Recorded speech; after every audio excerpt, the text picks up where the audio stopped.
friends, welcome our YouTube channel Karbala Education. Karbala Education ADA, APO और judiciary PT और main दोनों की तैयारी करवाने जा रहा है। जैसा कि कल हमने कॉन्स्टिट्यूशन ऑफ इंडिया का पार्ट 1 किया था, जिसमें कि कॉन्स्टिट्यूशन का इंट्रोडक्शन किया गया था। आज हम इसके अगले पार्ट हिस्टोरिकल बैकग्राउंड को इस लेक्चर में करेंगे, जो कि हमने पीटी और मेन दोनों को ध्यान में रखते हुए करना है। तो आइए इसके हिस्टोरिकल बैकग्राउंड को करते हैं। हिस्टोरिकल बैकग्राउंड में हम आज सबसे पहले रेगुलेटिंग एक्ट करते हैं। Regulating act 1773। रेगुलेट का मतलब है रेगुलेट करना या कंट्रोल करना। रेगुलेटिंग एक्ट को करने से पहले मैं आपको एक क्रोनोलॉजी ऑर्डर बता रहा हूँ। देखो, 1757 में प्लासी का युद्ध हुआ।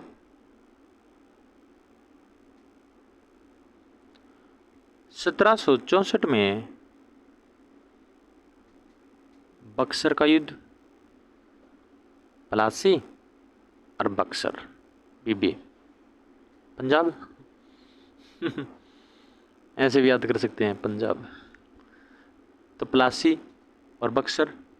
इसके बाद 1765 में क्या हुआ? कंपनी के राजस्व एवं दीवानी न्याय के अधिकार को बंगाल, उड़ीसा और बिहार को दे दिया गया। इसके बाद 1773 में रेगुलेटिंग एक्ट लाया गया।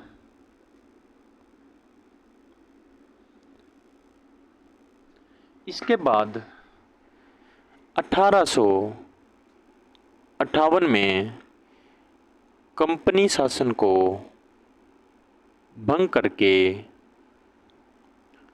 भारत पर ब्रिटिश संसद का नियंत्रण स्थापित किया गया।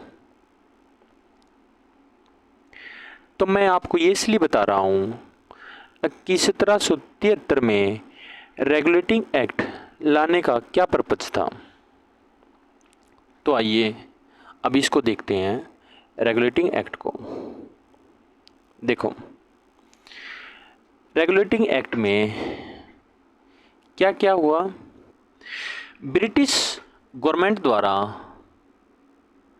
भारत के लिए पहला कानून बनाया गया।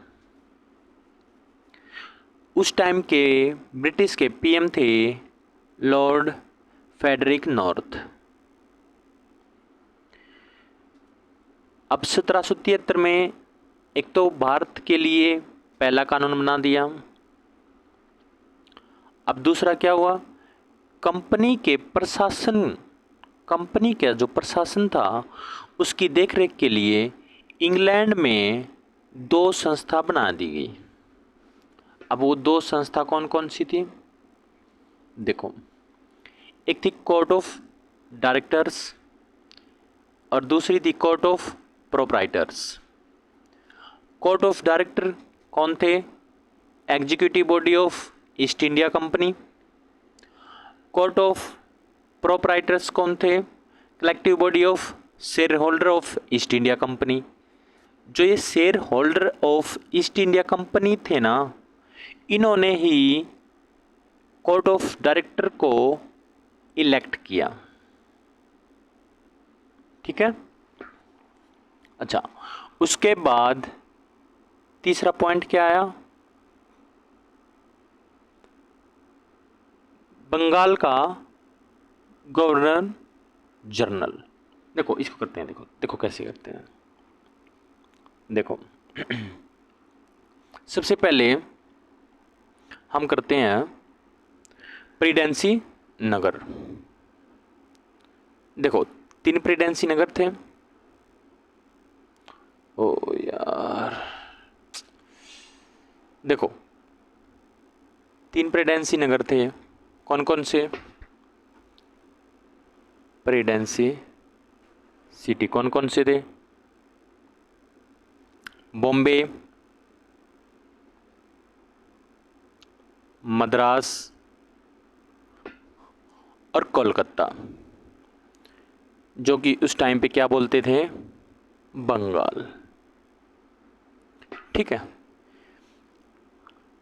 बॉम्बे के लिए गवर्नर था, मद्रास के लिए गवर्नर था और बंगाल के लिए गवर्नर था।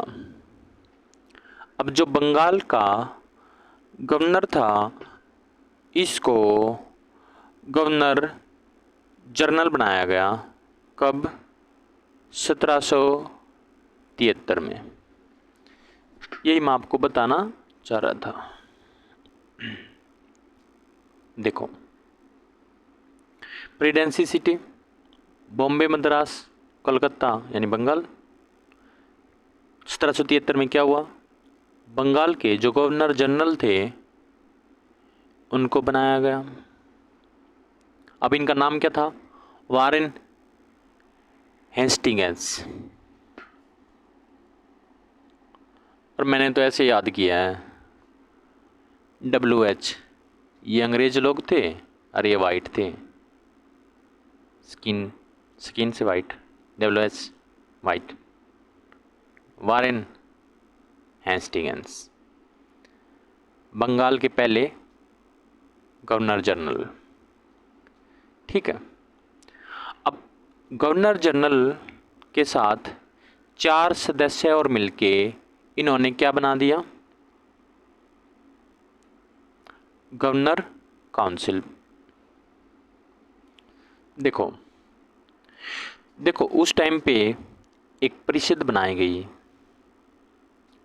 जिसका नाम था गवर्नर जनरल काउंसिल। इसमें कौन कौन थे?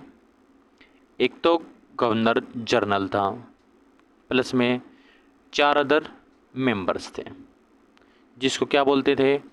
गवर्नर जनरल काउंसिल, संसदीय कार्यकारी परिषद।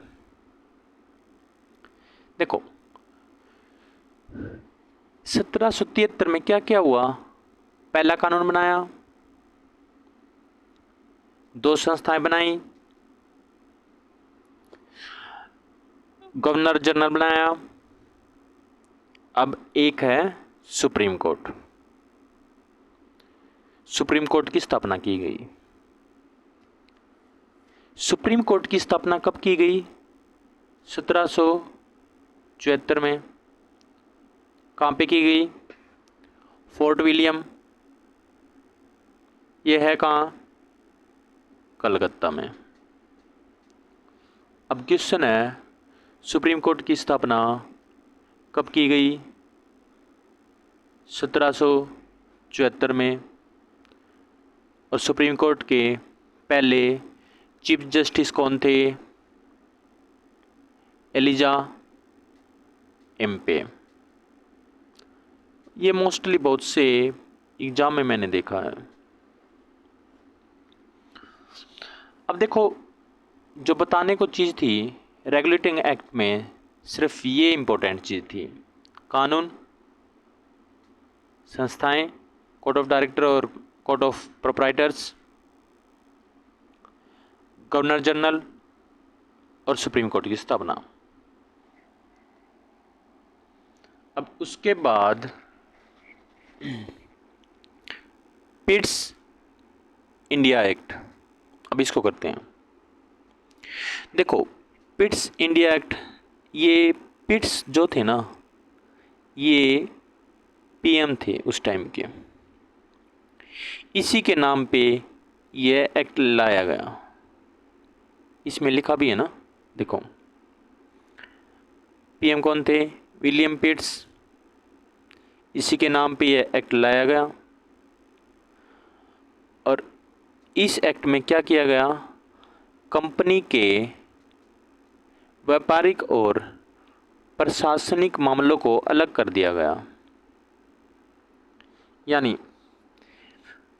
व्यापारिक मामले जो थे ना, वो तो कोर्ट ऑफ डायरेक्टर को दे दिए गए, और जो प्रशासनिक मामले थे वो बोर्ड ऑफ कंट्रोल को दिए गए। बोर्ड ऑफ कंट्रोल में 6 मेंबर्स थे, और डायरेक्टर ये आपने पहले ही कर लिया, जो कि कोर्ट ऑफ डायरेक्टर और कोर्ट ऑफ प्रोप्राइटर्स 2 संस्थाएं थी। यह एग्जीक्यूटिव बॉडी है। तो देखो, कोर्ट ऑफ डायरेक्टर, इनकी नियुक्ति कौन कर रहा है,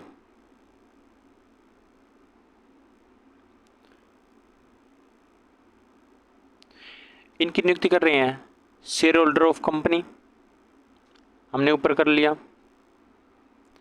शेयर होल्डर ऑफ कंपनी ये इनकी नियुक्ति कर रहे हैं, इलेक्टेड। और जो बोर्ड ऑफ कंट्रोल है, इनकी नियुक्ति कौन करता है,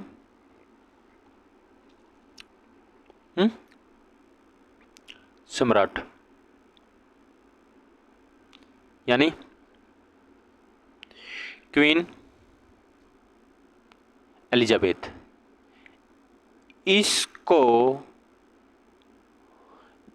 अपॉइंटमेंट या नियुक्ति करने का राइट किसके पास था, क्वीन के पास या सम्राट के पास। 1784 में क्या क्या हुआ, देखो एक बार फिर देख लेते हैं। 1784 पिट्स एक्ट, क्या क्या हुआ, कंपनी के व्यापारिक और प्रशासनिक मामले को अलग कर दिया।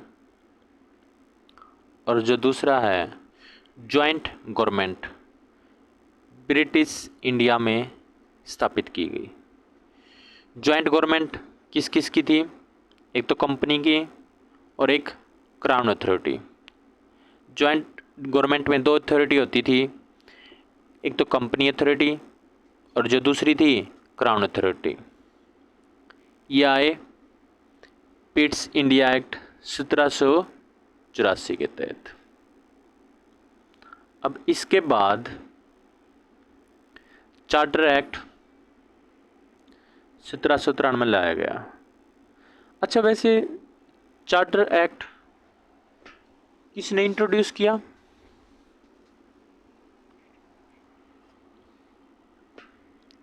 क्वेश्चन है, who introduce charter act. First time किसने इंट्रोड्यूस किया चार्टर एक्ट। और क्वेश्चन दूसरा है, चार्टर एक्ट का एम क्या है, क्या एम था इसका। देखो 2 क्वेश्चन है, इंट्रोड्यूस किसने किया और इसका क्या एम था।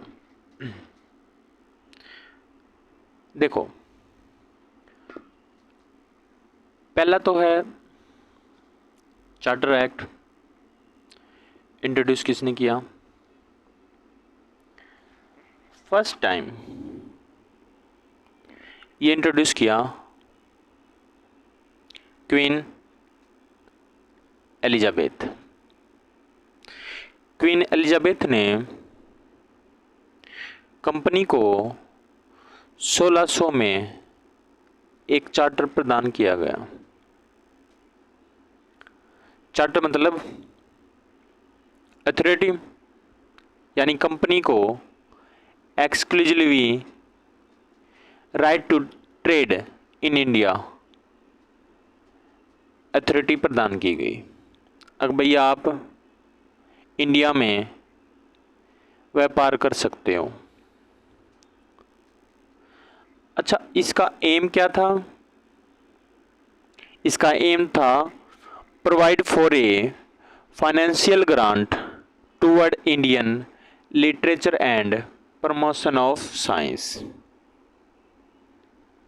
ठीक है, तो आओ अब आगे करते हैं। देखो, ये हमें समझ में आ गया चार्टर का मतलब क्या है। देखो, ये हमें पता चल गया चार्टर का मतलब क्या है। ये है एक अथॉरिटी, एक पत्र। किसके द्वारा दिया गया था फर्स्ट टाइम? क्वीन एलिजाबेथ द्वारा। किसको दिया गया था? ईस्ट इंडिया कंपनी को। क्यों दिया गया था? ट्रेड करने के लिए इंडिया में। ठीक है, और कितना टाइम के लिए दिया गया था? 20 वर्ष के लिए। फिर आगे इसको एक्सटेंड कर दिया 20 वर्ष, फिर उसको आगे 20 वर्ष, ऐसे चलता रहा। ठीक है, तो देखो आओ करते हैं इसको। देखो, charter act 1793। Company trade monopoly. अब मोनोपोली का मतलब क्या है? मोनो। देखो, मोनो, मोनो का मतलब है सिंगल, ठीक है। पोली, मोनोपोली मतलब एकाधिकार, सिर्फ कंपनी को एकाधिकार था। ये एकाधिकार, मोनोपोली, सिंगल राइट था कंपनी को। और कितने टाइम के लिए था? 20 वर्ष के लिए, नेक्स्ट 20 ईयर्स, फिर नेक्स्ट 20 ईयर्स। अच्छा, इसमें और क्या हुआ इस एक्ट में? एक तो कंपनी को ट्रेड का अधिकार दिया गया, मोनोपोली का, चार्टर एक्ट 1793 के तहत। और दूसरा, जो बोर्ड ऑफ कंट्रोल था उसमें चेंज किया गया। अब हमने पढ़ा था नहीं बोर्ड ऑफ कंट्रोल। देखो, ये रहा, कंपनी के व्यापारिक और प्रशासनिक मामलों को अलग किया गया। व्यापारिक मामले जो थे वह डायरेक्टर देखते थे, और प्रशासनिक मामले जो थे वह बोर्ड ऑफ कंट्रोल देखते थे। इसकी appointment share holder of company वह करते थे, और इनकी अपॉइंटमेंट क्वीन एलिजाबेथ करती थी। अब जो ये 6 मेंबर थे ना, इनमें चेंज किया गया। 6 से कितने हो गए? 3 मेंबर हो गए इसके। 3 मेंबर कौन कौन से? एक तो प्रेसिडेंट बना दिया, और दूसरा प्रेसिडेंट और 2 जूनियर मेंबर। तो इसमें चेंज किया गया किस एक्ट के तहत? चार्टर एक्ट 1793 के तहत। देखो, इसमें मेन 2 हुए,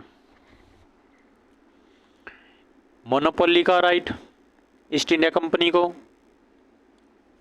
और बोर्ड ऑफ कंट्रोल के मेंबर्स, इनमें चेंज किए गए। Company over rule the British territory, यानी जहाँ पे ब्रिटिश टेरिटरी थी ना, ब्रिटिश एरिया था, वहाँ पे कंपनी का अधिकार हो गया। ये किसके तहत हुए? चार्टर एक्ट 1793 के तहत। अब इसके बाद पढ़ते हैं चार्टर एक्ट 1813। देखो, monopoly of east India company, इसको क्या कर दिया? ख़त्म कर दिया गया। मिला कब था? 1793 में। आप एक चीज़ देख रहे हो यहाँ पे, क्या? देखो, पहला आया चार्टर एक्ट 1773 में, फिर आया इसके बाद 20 साल बाद 1793 में, फिर आया 20 साल बाद 1813 में, और फिर आएगा 1833 में, ये रहा, फिर आएगा 1853 में, इसके बाद 1853 में। तो देखो हर 20 साल के बाद एक नया चार्टर एक्ट आ रहा है। इसमें अलग पॉइंट थे, इसमें अलग थे, इसमें अलग थे। अब इसमें क्या किया गया, इसमें तो सिर्फ 2 ही पॉइंट पढ़े थे हमने। कौन कौन से? मोनोपोली और बोर्ड ऑफ कंट्रोल के मेंबर्स चेंज किए गए। अब जो यहाँ पे मोनोपोली का राइट दिया गया था ना, अब इसमें इस एक्ट में, इससे अगले एक्ट में इसको ख़त्म कर दिया गया।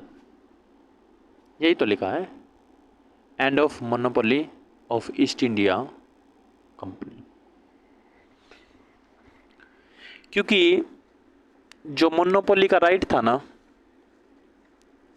वो ईस्ट इंडिया कंपनी को था, और ईस्ट इंडिया कंपनी क्या करती थी? चाइना के साथ ट्रेड करती थी। किस चीज़ का? चाय का। सिर्फ ये अधिकार ईस्ट इंडिया कंपनी को थे। और अब चार्टर एक्ट 1813 में इसके एकाधिकार को समाप्त कर दिया।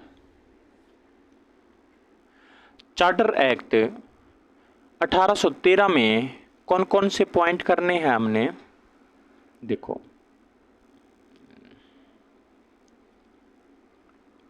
कौन कौन से पॉइंट करने हैं।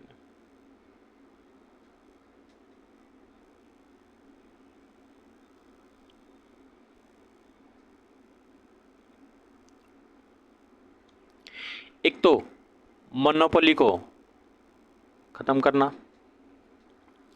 चार्टर एक्ट 1813 में हुआ। दूसरा, ब्रिटिश ने क्या किया? रिस्पॉन्सिबिलिटी ले ली। किस चीज़ की? इंडियन पीपल एजुकेशन की, इंडियन पीपल एजुकेशन के। और क्या कर दिया? जो मिशनरी एक्टिविटी थी ना, उनको रिलैक्सेशन दे दिया। यानी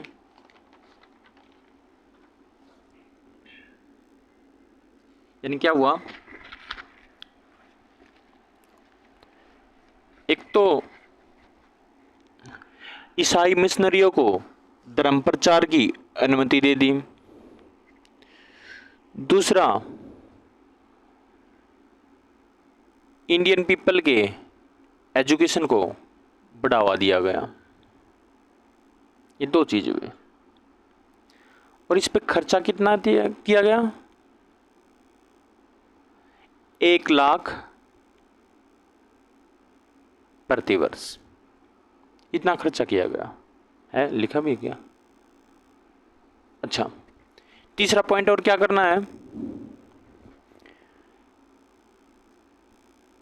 चार्टर एक्ट 1813 के तहत प्रोविजंस और रूल बनाए गए। किसके regarding? Expenditure from Indian revenue. Means Bharat के रेवेन्यू राजस्व से खर्चे के प्रावधान और नियम बनाए गए, जो कि आज क्या बोलते हैं इसको? बजट। यहीं से बजट की शुरुआत हुई। इसके बाद चार्टर एक्ट 1833 और फिर 1853। ये तो लंबा हो जाएगा, ये लंबी वीडियो हो जाएगी, तो इसको कल कर लेते हैं। आज इतना इनफ रहेगा। कल एक बार फिर इसको रिवाइज कर लेते हैं, आपकी रिवीजन हो जाएगी। और कल इसको कंप्लीट कर लेते हैं। ईस्ट इंडिया कंपनी के हिस्टोरिकल बैकग्राउंड से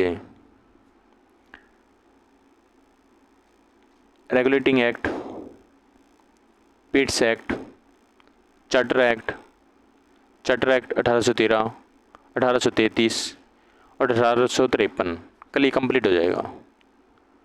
फिर आ जाएगा ब्रिटिश क्राउन, कल इसको कंप्लीट कर लेंगे। अच्छा, मैं क्या सोच रहा हूँ, मैं सोच रहा हूँ कॉन्स्टिट्यूशन के साथ साथ क्यों नहीं TPA, transfer of property act की कनकरेंट एक वीडियो की जाए। मतलब कॉन्स्टिट्यूशन के साथ साथ टीपीए और संडे को करंट अफेयर, कैसा रहेगा? इसके बारे में आप कमेंट सेक्शन में बता सकते हो। अगर वीडियो पसंद आए तो लाइक, सब्सक्राइब और शेयर करना ना भूलें। Thank you.